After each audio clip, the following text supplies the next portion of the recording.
नमस्कार दोस्तों, श्री जी की रसोई इंदौर में आपका स्वागत है। राजस्थान की शाम, त्योहारों की जान, घेवर बिना अधूरा है हर हिंदुस्तानी पकवान। न रक्षाबंधन हो न तीज का हो त्योहार, जब तक न महके घर में घेवर का प्यार। तो चलिए आज बनाते हैं वो स्वाद जो दिल जीत लेगा, घेवर जो खा के अच्छे अच्छों के तेवर बदल देगा। तो चलिए आज हम आपके साथ बहुत अच्छी घेवर बनाने की रेसिपी शेयर कर रहे हैं जो बहुत आसान है। आसान तब तक है जब तक कि आप उसको पूरी तरीके से देख के फॉलो नहीं करते हैं। हर छोटी छोटी चीजें आपको बहुत घेवर बनाने में मदद करती है, नहीं तो घेवर बनाना बहुत ट्रिकी हो जाता है, बहुत बार टूटता है, बहुत नुकसान भी होता है। तो आप अगर इसको पूरी तरीके से फॉलो कर लेंगे तो घेवर आप बहुत अच्छा बनाना सीख जाएंगे। इसके लिए आप वीडियो पूरी देखिए, बिना स्किप कीजिए करे देखिएगा। ये हमने 4 बड़े चम्मच के करीबन हमने टेबल स्पून हमने इसमें शुद्ध घी लिया था पिघला हुआ। उसको हमने बर्फ के कुछ टुकड़े डाले इसके अंदर और उसको हाथ से ऐसे घुमाते जाएंगे। जैसे ही बर्फ डालेंगे तो वो मक्खन का रूप ले लेगा, घी जो पिघला हुआ घी है। उसके बाद उसे आप थोड़ी देर तक और फेंटिए। आप इस प्रोसेस को अच्छा 2-4 मिनट तक कीजिए, जब तक कि बिल्कुल क्रीम एकदम हल्का रूप में, क्रीम रूप में बन जाएगा। वो बिल्कुल लाइट टेक्सचर हो जाएगा, एकदम ही हल्का हो जाता है। ये घी हमारा मक्खन जो बनाया बहुत लाइट वेट हो जाता है। देखिए ये कितना बढ़िया हो गया, एकदम क्रीमी टेक्सचर में आ गया है। तब तक आप इसे बर्फ में फेंटिए, बाद में इसके बर्फ के टुकड़े निकाल के आप फेंक दीजिए। इसके अंदर अब हमने एक बड़ा बाउल भर के मैदा लिया था। उसका करीबन वजन देखा जाए तो 200 सवा 200 ग्राम के करीबन होगा। अगर आप प्रॉपर नाप से बनाएंगे तो आपका कभी भी घेवर खराब नहीं होंगे। तो इस तरीके से इसको आप अच्छी तरीके से फेंटते जाइए। ये देखिए बहुत लाइट हो गया है, अच्छा हल्का भी हो गया है। अब हम इसमें मैदा मिला देंगे। हम एक बाउल के करीबन बड़ा बाउल हमने भर के मैदा लिया था, वो हम इसमें डाल देंगे। अब इसके अंदर हमें बर्फ का पानी लगता है, बिल्कुल चिल्ड वाटर। हमने बिल्कुल अच्छा चिल्ड वाटर लिया था, बिल्कुल उसको हमने फ्रीजर में रख दिया था 10-15 मिनट के लिए। तो अच्छा ठंडा पानी हो गया था बिल्कुल। वो हमने पानी लिया, ठंडे पानी से हम मैदे के घोल को बनाएंगे। ठंडा पानी इसमें यूज कीजिएगा हमेशा। जितना चिल्ड आप इसको घोल को रखेंगे उतने ही अच्छे आपके एकदम बढ़िया वाले घेवर बनते हैं। इस बात का आप ध्यान रखिए। तो इसके लिए हमने बढ़िया अच्छा आइस क्यूब्स वाला बिल्कुल ठंडा वाला पानी लिया है। इसके पहले हमने इसमें मिला है 1 चम्मच हमने बेसन। हमने एक बाउल भर के मैदा लिया, उसमें 1 चम्मच टीस्पून भर के हमने इसके अंदर बेसन मिला और 1 टीस्पून हम इस गेहूं का आटा मिला रहे हैं। अब इसके बाद ये ठंडे पानी से इसको घोल बना लेंगे। अच्छा घोल को अच्छा फेंटते हुए आप बनाइए पहले अच्छी तरीके से, पूरी गुठलियां कहीं भी नहीं रहना चाहिए। बहुत अच्छा फेंटिए, जितना आप फेंटेंगे उतनी अच्छी जाली बनेगी इसमें। और ठंडे पानी से फेंटिए, ठंडा पानी डालकर। इस बात का आप ध्यान रखिए। ये देखिए इसमें हम और पानी डाल रहे हैं। अब हम जितना जब तक आप फेंट सकते फेंटिए, नहीं तो फिर अब हम मिक्सर में कर लेंगे। मिक्सर में करने से क्या होगा, बिल्कुल भी गुठलियां नहीं होगी। और थोड़ी देर अगर आप चला लेंगे तो वो जितना हाथ से फेंटने की मेहनत है वो मेहनत खत्म हो जाती है। अगर आपको मिक्सर का यूज नहीं करना है तो हाथ से ही बहुत अच्छा फेंट लीजिए, तो मिक्सर की जरूरत नहीं पड़ेगी। हम आपको मिक्सर में भी फेंट के बता देते हैं। देखिए हमने इसको कर लिया, इस प्रोसेस को। अब हम मिक्सर में कर रहे हैं इसलिए इसको ज्यादा हम फेंट नहीं रहे हैं। अब हम मिक्सर में डाल लेंगे इसको, थोड़ा सा पानी और लगेगा।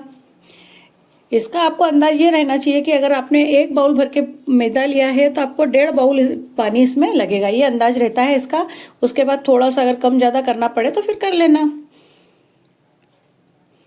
अब हम इसको मिक्सर के जार में डाल देंगे और थोड़ा सा उसमें जार में पानी डाल देंगे।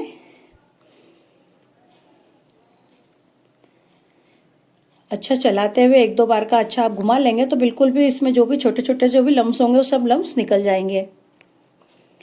बहुत बढ़िया हो जाता है मिक्सर में भी। ये देखिए हमने पीस लिया, ये एक सरीखा हो गया, कितना बढ़िया हो गया है।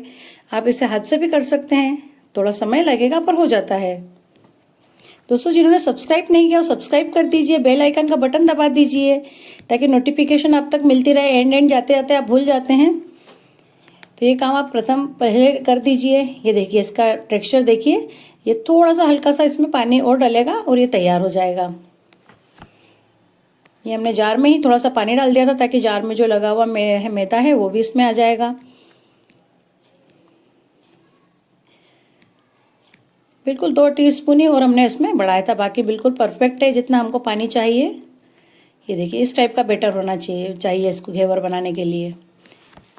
अब इसको आप चाहे तो फ्रिज में रख दीजिए 1 घंटे के लिए उठा के, ताकि बिल्कुल ठंडा रहे। और नहीं तो अगर आपको अभी घेवर बनाना ही है तो आप एक बाउल लीजिए, उसमें आइस क्यूब्स डाल दीजिए बहुत सारी, और उसके ऊपर अपना बाउल रख दीजिए। जो घोल वाला बाउल है मैदे का, ये रख दीजिए। तो क्या होगा कि ये ठंडा भी होता जाएगा। पहले ही हमने इसे बहुत अच्छे ठंडे पानी बनाया तो ठंडा तो है ही सही। इसमें जितना ठंडा रखेंगे उतने अच्छी जाली पड़ेगी। तो ये बिल्कुल तैयार है अब हमारा ये घोल बनाने के लिए, घेवर बनाने के लिए। मैं बहुत आसान विधि से आपको घेवर बनाना बता रही हूँ। अगर आप प्रोसेस बिल्कुल सही करेंगे तो कभी भी आपके घेवर नहीं बिगड़ेंगे, इस बात का आप ध्यान रखिए।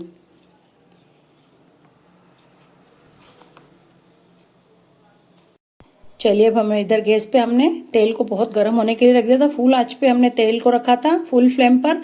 तेल बहुत अच्छा गर्म होना चाहिए, ठंडे तेल में अगर डालेंगे तो नीचे बैठ जाएगा।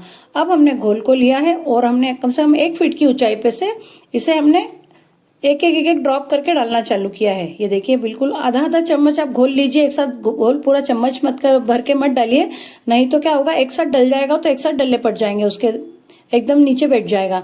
आप ड्रॉप ड्रॉप कर करके लगातार इसे डालिए और 1 फीट की ऊंचाई, थोड़ा सा ऊंचाई अच्छी रखेंगे तो बिल्कुल अच्छा गिरेगा।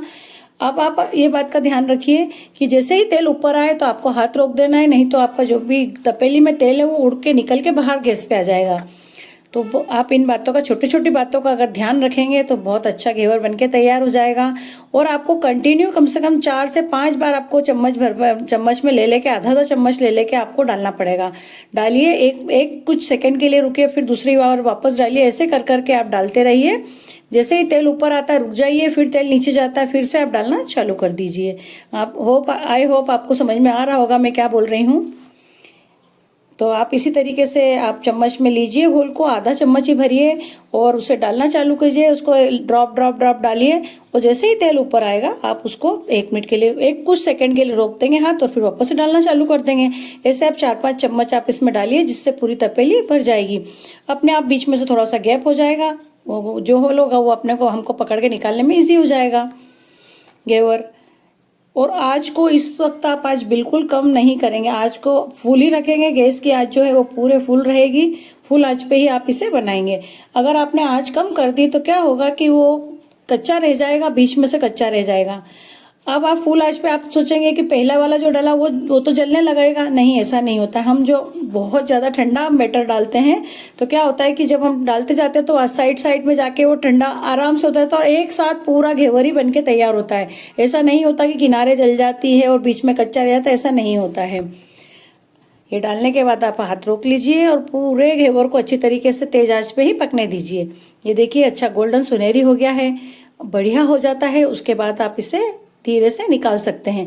आप किसी लकड़ी के उससे आप बेलन ले लीजिए या कोई भी आपके पास जो भी हो, चम्मच वगैरह हो, उससे आप इसे निकाल लीजिए। पहले सारा ऑयल निकाल दीजिए आराम से, एक कुछ मिनट के लिए आप पकड़ के रखेंगे, सब ऑयल रिलीज हो जाएगा। उसके बाद भी आप कोई भी आपके पास छलनी हो उसके ऊपर आप ऊंधा करके रख दीजिए, तो छलनी पे ड्रॉप ड्रॉप जो भी ऑयल होगा वो भी सारा निकल जाएगा। बहुत सरल प्रोसेस है, वैसा कोई ट्रिकी नहीं है। बस एक बार आपको समझ में आ जाएगा तो आप हमेशा ही बहुत अच्छे वाले घेवर बना लेंगे। चलिए हमने दूसरा घेवर भी आपको डाल के बता देते हैं। ये देखिए डालने का हम आपको तरीका बता रहे हैं, बस इसे ड्रॉप ड्रॉप ड्रॉप करके आप डालिए। मैं आपको दिखाने के लिए बहुत पास से बता रही हूँ, जबकि थोड़ा सा ऊंचाई पे से डालना है हमें घेवर, इस बात का ध्यान रखिए। और ये आप बिल्कुल, अगर तेल डालते समय ऊपर आया है और आपने हाथ नहीं रोका है तो तेल बिल्कुल गैस पे ढुल जाएगा। इसलिए आप जैसे ही हल्का हल्का तेल एकदम ऊपर आने लगे तो आप हटा दीजिए डालना। इस बात का आप ध्यान रखिएगा, नहीं तो तेल बहुत सारा ढुल जाएगा। घी में भी बनाना हो तो घी भी ढुलेगा, तो इस बात का आपको ध्यान रखना है। तो आप इस तरीके से बढ़िया घेवर बनाइए, त्योहार पे बहुत बढ़िया बन जाएंगे। चलिए अब हम चाशनी बनाएंगे। चाशनी बनाने के लिए हमने 1 कटोरी शक्कर ली थी और आधी कटोरी पानी लिया था। इसको हम मिला देंगे। इसमें हम फूड कलर थोड़ा सा डालेंगे। ये ऑलरेडी मेरे पास फूड कलर डाला हुआ चाशनी रखी थी, तो मैं थोड़ी सी चाशनी इसमें ऐड कर दूंगी। आप कोई भी food colour, orange food colour इसके अंदर डाल लीजिए, बहुत अच्छा कलर आ जाता है, या केसर डाल लीजिए। ये मैंने फूड कलर डाल दिया बढ़िया ऑरेंज कलर का, तो बहुत अच्छा हो गया है। ये मैंने रेसिपी बनाई थी तो उसका बचा हुआ रखा था तो मैंने यूज़ कर लिया है। आप भी ऐसी कोई चाशनी रखी हुई तो आप उसका यूज़ कर सकते हैं। और एक सिंपल चिपचिपी चाशनी बनाना, 1 तार से थोड़ी सी कम। बस अब ये तैयार है। देखिए एक बिल्कुल चिपचिपी चाशनी है, 1 तार से थोड़ी सी कम, तार नहीं आने दिया हमने इसमें, इतनी पर्याप्त है। अब हम इसको घेवर को चाशनी बताते हैं। बिल्कुल आप हल्की हल्की चाशनी चढ़ाइए, इस पे बिल्कुल डुबा के रखना नहीं है। बस आप इसे कोई भी ले लीजिए, बाउल वगैरह, प्लेट वगैरह, किसी में भी चाशनी रख लीजिए और हल्का हल्का चम्मच से ऊपर इसमें डाल दीजिए। अगर आपको रबड़ी लगाना है तो बहुत कम चाशनी पिलाइए, क्योंकि रबड़ी ऑलरेडी मीठी होती है। अगर आपने बहुत चाशनी पिला दी उसके बाद आपने इस पर रबड़ी लगा दी तो ये बहुत ज्यादा मीठा हो जाएगा। इसलिए कम कम ही हम एक पे ही आपको रबड़ी लगाना बताएंगे और शक्कर चाशनी चढ़ाना बताएंगे। ये देखिए ये तैयार हो गया है। बिल्कुल कम चाशनी में ही हमने इसे पूरी तरीके से डुबाया नहीं था, इसीलिए हमने छोटा ऐसा बर्तन लिया कि जिसमें डूबे नहीं वो। अब इसको हम इसे थोड़ी देर पकड़ लेंगे तो बची हुई चाशनी भी इसमें से झाली में से निकल जाएगी, जालियों में से इसकी।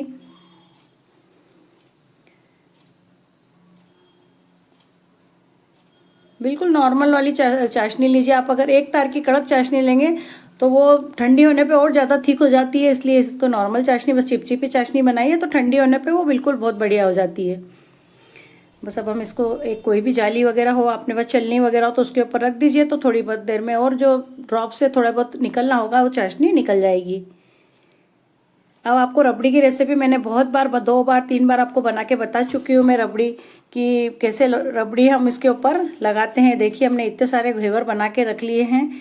मैंने आपको बहुत अच्छी रबड़ी की रेसिपी बता चुकी हूँ, कि मैंने आपको प्लेट, जो चीनी की प्लेट डालकर अगर लच्छेदार रबड़ी कैसी बनाई जाती है, 2 बार की मैंने वीडियो बना दी है। आप बोलेंगे तो मैं डिस्क्रिप्शन में वो डाल दूंगी जरूर, मैं आपको, आप देख लीजिएगा। और हाँ, बहुत से लोगों को ये पता नहीं होता कि डिस्क्रिप्शन किसे कहते हैं। आप जो ये वीडियो खोलते हैं तो जो टाइटल लिखा होता है, जिसके ऊपर लिखा होता है कि किस चीज की वीडियो हमने बनाई है, उस पे एंड में लिखा रहता है मोर, MORE, मोर लिखा रहता है। आप उसको प्रेस करेंगे तो आपको पूरा डिस्क्रिप्शन खुल जाएगा।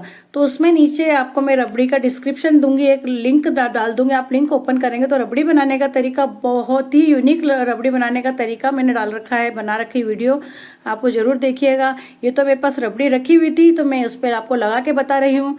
और घेवर पे रबड़ी कब लगाना है, जब आपको बिल्कुल सर्व करना उसी समय आप लगाइए, नहीं तो ये थोड़ा सा नरम हो जाता है।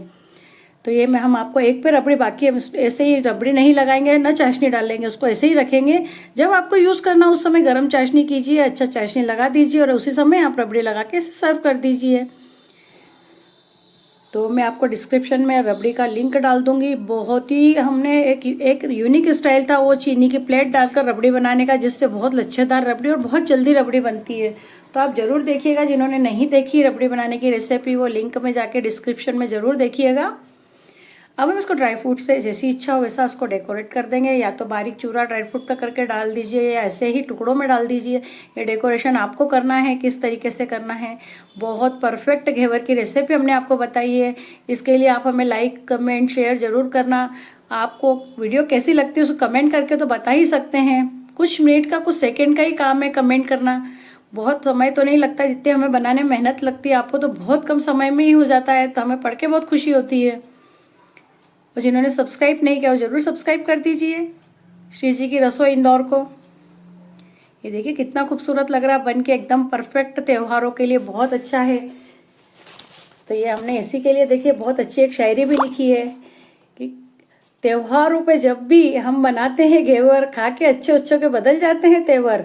मार्केट बाद में जाइए खरीदने जेवर, पहले खा तो लीजिए गर्मा गर्म घेवर। तो आपको कैसी लगी शायरी?